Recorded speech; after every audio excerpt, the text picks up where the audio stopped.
సిస్టంలో వండుకుంటూ కూడా సార్ రండి సార్ మాట్లాడండి.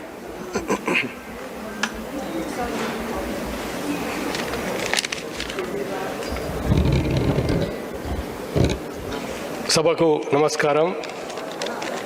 వేదిక మీద ఉన్నటువంటి అనేక మంది పెద్దలు, సోదరీమణులు అందరికి కూడా నమస్కారాలు.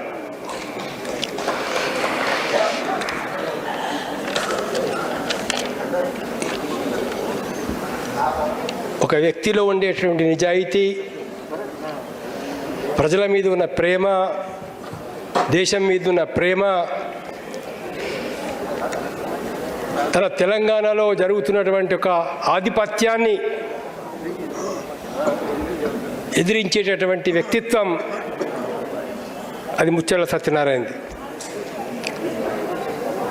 ఎక్కడ అన్యాయం జరిగినా ఆయన సహించేవాడు కాదు, ఎక్కడ ఆధిపత్యం ఉన్నా సహించేవాడు కాదు. ఆయన యువకుడిగా ఉన్నప్పుడే మన గ్రామీణ ప్రాంతంలో దేవాదాయ భూముల్ని ఆ భూస్వాములు ఆక్రమించుకుంటే తిరిగి ఆ రైతులకు చెందేటట్లు చేసినటువంటి పోరాటమైనది.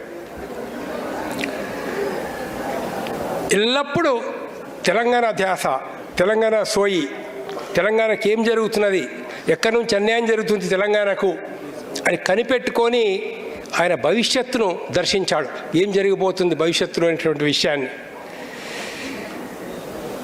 ఆయన భావాలు, ఆయన అభిప్రాయాలు అవన్నీ ఆయన కలం నుంచి బయటకు వచ్చేసినాయి.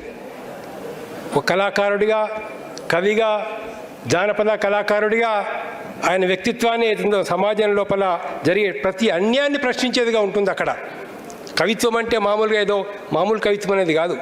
ఆ రోజు ముఖ్యమంత్రిగా ఉన్నటువంటి సంజీవ రెడ్డి గారి మీదనే ఒక పెద్ద పాట రాశాడు ఆయన. ఎంత అద్భుతమైనటువంటి ఒక విషయం అన్నట్లు. ఆ రోజుల్లోనే అయ్యయ్యో సంజీవరెడ్డి మామ, చోడోజీ తెలంగాణ, జావోజీ రాయలసీమ అనేది ఆ పాటలు ఉంటుంది. అయ్యయ్యో సంజీవరెడ్డి మామ, చోడోజీ తెలంగాణ, జావోజీ రాయలసీమ అని చెప్పేసి ఆ రోజుల్లోనే అంత ధిక్కార స్వయంతో రాశాడు. అంటే ఆయన ఎక్కడి నుంచి కూడా పదవులు అడుక్కోవడానికో, ఇంకేదో సంపాదించుకోవడానికో, లేదా తన తెలివితేటల్ని ప్రదర్శించడానికో ఆయన ఎక్కడ ఉపయోగించుకున్నటువంటి ఒక వ్యక్తిత్వం కాదు. అంటే మొట్టమొదటి తెలంగాణ ఉద్యమాన్ని ప్రారంభించినటువంటి, ఒక రకంగా చెప్పాలంటే ప్రథమ వ్యక్తి ముచ్చెర్ల సత్యనారాయణ గారు. ఇడ్లీ సాంబార్ గో బ్యాక్ అనేటటువంటి ఒక నినాదం